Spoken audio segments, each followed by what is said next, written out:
કોઈ એક કાગળના ટુકડાને કેટલી વખત વાળી શકો? આપણા મોઢામાં લાળ ના હોય, ખોરાકનો સ્વાદ આવે ખરો? એવો કયો દેશ છે કે જ્યાં સૌથી પ્રથમવાર પોસ્ટ સ્ટેમ્પનો ઉપયોગ કરવામાં આવ્યો હતો? આવા જ અજબ ગજબ સવાલોના જવાબ હું તમને આ વિડીયોમાં આપીશ, પરંતુ એની પહેલા મારી ચેનલ સબસ્ક્રાઇબ કરી દો અને બેલ આઇકન ઉપર દબાવી દો, તેથી જ્યારે જ્યારે મારા નવા વિડીયો આવતા રહે તો તમને નોટિફિકેશન મળી જાય અને તમે જોઈ શકો અને શેર કરી શકો. તો ચાલો શરૂ કરીએ.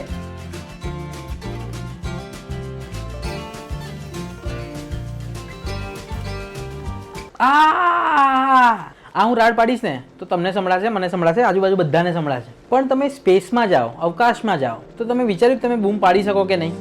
ના, તમે બૂમ પાડો પણ ત્યાં અવાજ સંભળાશે નહીં, કારણ કે પ્રકાશ અથવા ગરમી જેવા કોઈ પણ તરંગો હોય છે એમાં ધ્વનિ મુસાફરી કરે છે. ધ્વનિ એટલે છોકરી નહીં, બાજુવાળી, અવાજ.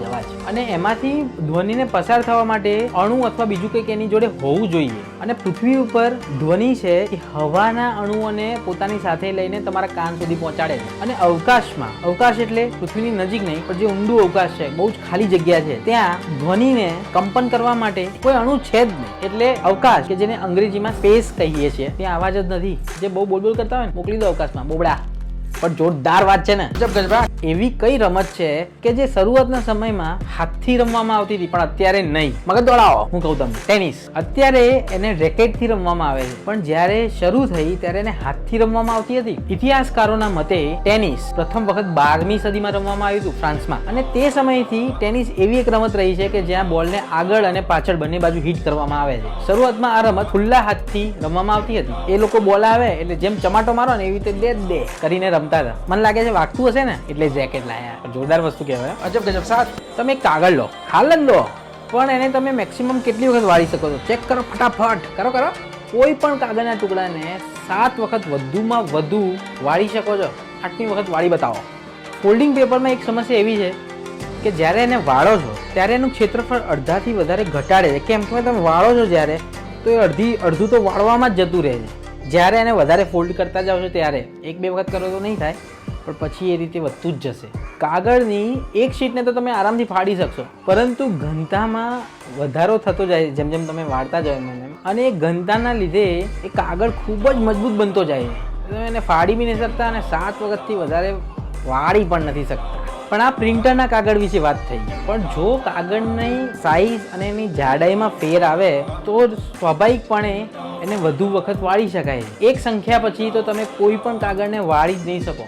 સામાન્ય પ્રિન્ટિંગ મશીનનો જે કાગળ આવે છે એને 7 જ વખત વાળી શકશો. જોરદાર. અજબ ગજબ. 6, આપણા ઘરમાં કેટલા રૂમ હોય? 1, 2, 3, 4. બંકિંગહામ પેલેસ, જે ઇંગ્લેન્ડના મહારાણી રહે છે, ત્યાં 600 થી વધારે ઓરડા છે, જેમાં 19 તો સ્ટેટ રૂમ છે, 52 રોયલ અને ગેસ્ટ બેડરૂમ છે, 78 તો બાથરૂમ છે ભાઈ, 92 ઓફિસો છે, અને બાકી સિનેમા અને સ્વિમિંગ જેવી ઘણી બધી વૈભવી સુવિધાઓનો સમાવેશ થાય છે. એની અંદર પોતાની પોસ્ટ ઓફિસ અને પોલીસ સ્ટેશન પણ ત્યાં જ છે. ક્યાંય જવાનું રહે જ નહીં ભાઈ. મુકેશ અંબાણીને કેવું પડશે, એન્ટિલામાં તમે બી આવું કરો કંઈક. અજબ ગજબ. 5, સાપ ખાય ને તો એ ઓગાળી દે છે. સ્વાભાવિક વસ્તુ. એ ઓગાળે છે એટલા માટે કે એના પેટની અંદર એવું એસિડ રહેલું છે કે જે હાડકા, દાંત, માંસ બધું પચાવી દેશે, પણ તમારા વાળ નહીં પચાવી શકે. કારણ કે વાળમાં કેરોટીન નામનું તત્વ હોય છે.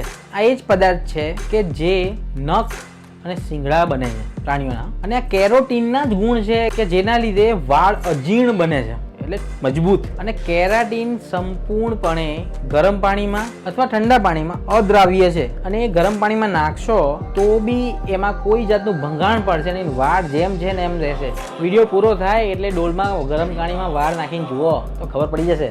અને પછી કમેન્ટમાં લખો કે ઓગળ્યું કે નહીં. મિત્રો, હું ખાલી માણસના વાળની વાત નથી કરતો, કોઈ પણ પીછું જેને કહી શકાય એની વાત કરું છું, કે જે પેટ અથવા આંતરડામાં જે ઉત્સેચકો મળે છે એના દ્વારા પણ તોડી શકાતા નથી.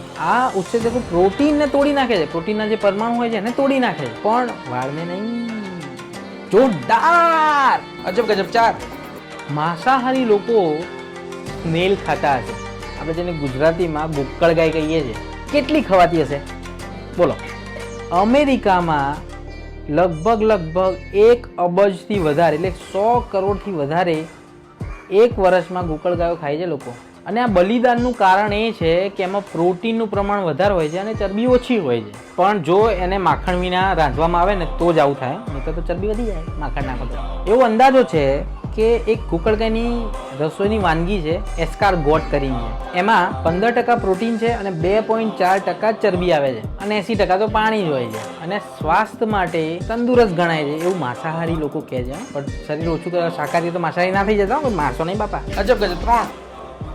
આ જે ટિકિટ દેખાઈ ને એવી ટિકિટ સૌથી પહેલો એવો કયો દેશ છે કે જેને બહાર પાડી હોય? બોલો, જનરલ નોલેજનો વસ્તુ છે. બ્રિટન એવો દેશ છે કે જેને પહેલી વખત 6 મે 1840ના રોજ વિશ્વની પ્રથમ ટપાલ ટિકિટ જારી કરી હતી જેનું નામ પેની બ્લેક હતું, જેમાં બ્રિટિશ સ્ટેમ્પનો પાયો દેશનું નામ હતું નહીં અંદર. એમાં એમની રાણી વિક્ટોરિયાને દર્શાવતી ડિઝાઇન વાળું સ્ટેમ્પ બનાવ્યો હતો. ત્યારથી જ આ બ્રિટિશ સ્ટેમ્પ લગાવવાનો ધંધો ચાલુ કર્યો.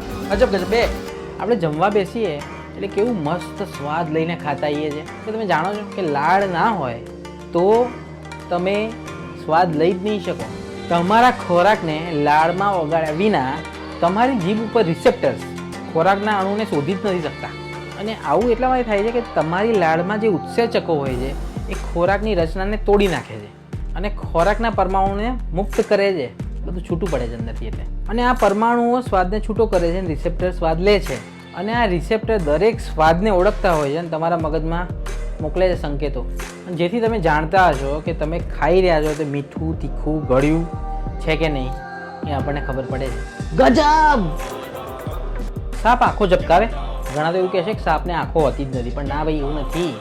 ઘણા બધા સાપને આંખો હોય છે પણ તમને ખબર છે કે સાપ આંખો ઝબકાવે નહીં ને એની પાપણો હોતી જ નથી. કારણ કે સાપની પાપણો હોય છે પણ એની પાસે પોપચા નથી હોતા. આપણે આંખ ઉપર જે પોપચા હોય છે એ હોતા જ નથી. દરેક આંખ એક સ્પષ્ટ એક આંખનો ઉપરનો ભાગ હોય છે એનાથી ઢંકાયેલી હોય છે અને આંખના આ ઉપરના જે ઢીંગડા હોય છે જે એનું એક સુરક્ષા કવચ જેવું કહી શકાય એ આંખોને ઈજાઓથી બચાવે છે અને આંખો સુકાઈ જાય છે. આપણે આમ ખુલ્લી રાખી શકાય છે ને એવું એને થતાં રોકે છે. અને આ જ કારણે સાપ એમની આંખો ઝબકાવતા નથી અને સૂતી વખતે ખુલ્લી જ રાખે છે. બોસ જોરદાર કહેવાય ને. તો મિત્રો, આશા રાખું છું તમને આ વિડીયો ચોક્કસથી ગમ્યો હશે અને મજા આવી હશે, કંઈક જાણવા મળ્યું હશે.